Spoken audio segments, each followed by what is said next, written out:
안녕하세요. 나만의 개인 맞춤 법무사 김영용 법무사입니다.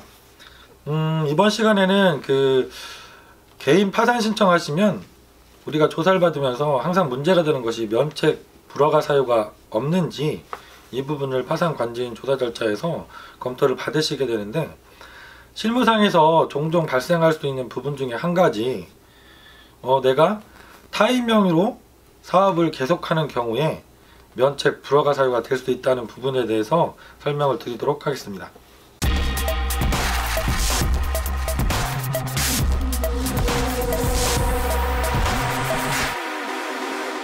개인 파산 면책 절차에서 우리가 이제 파산 관진께서 선임이 되시고 조사를 하시면서 가장 크게 보시는 부분 중에 한 가지가 면책 불허가 사유에 대한 조사를 하시는 거죠.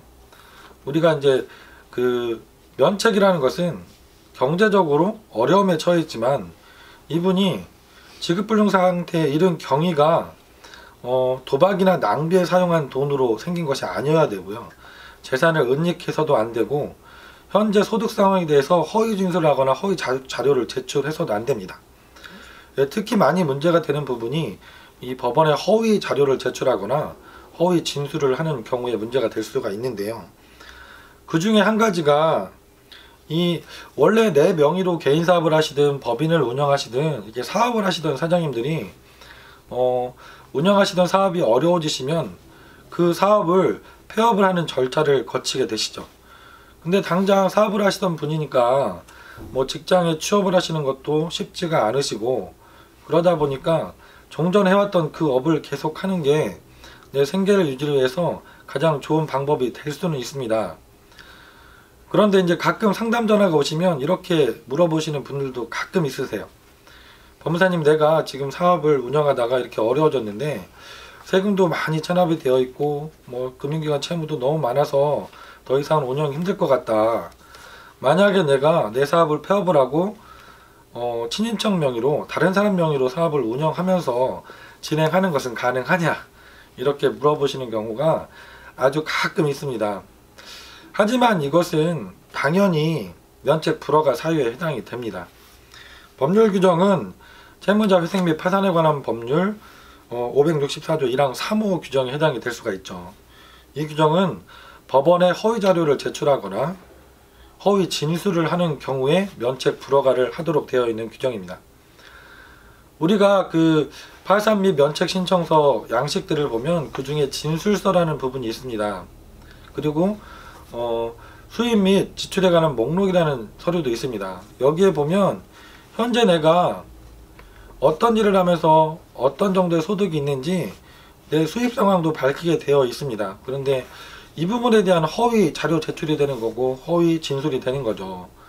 내가 명의를 빌려서 사업을 계속하고 있다면 명의는 내 것이 아니지만 그 사업을 통해서 내가 수입을 얻고 있는 것이죠. 그렇다고 하면 이 수입에 대해서 법원에 내가 실제로 운영을 하고 있음에도 불구하고 내 명의가 아니라고 해서 수입이 없다라고 기재하거나 일용직으로 근무하고 있다라고 기재하거나 이렇게 서류를 만들어서 들어가게 되면 이것은 명백하게 허위 자료 제출이 됩니다. 그래서 실제로도 결정들이 많이 있었습니다. 면책 불허가를 받았던 결정들이 대법원 판례를 검색해 보면 많이 검색이 되고, 그 중에 대표적인 것들이 내 사업을 폐업을 하고 동생 명의로 사업자를 새로 개설했던 분도 계셨고요. 이렇게 주변에 친인척 분들 명의로 사업을 계속 영위하시다가 그게 면책 조사 절차에서 발각이 되고 문제가 되어서 최종적으로 불허가 의견을 받으셨던 사례들이 많이 계시거든요. 전화가 오시면 사실은 좀 당황스러운 전화이긴 한데요. 그런 상황에 처해 계시면 당연히 그렇게 고민을 하실 수도 있다는 생각은 들긴 합니다.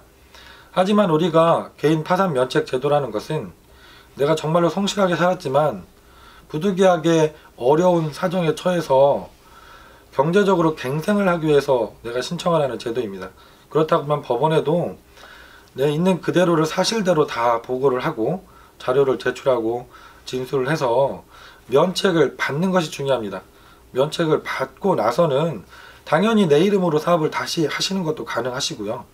그렇게 열심히 다시 한번 살 수 있는 기회를 제공하는 것이 이 제도의 취지이기 때문에 법원을 속이려고 생각하시거나 어떤 다른 방법이 있는지 이런 것들을 고민하지는 않으셨으면 좋겠습니다.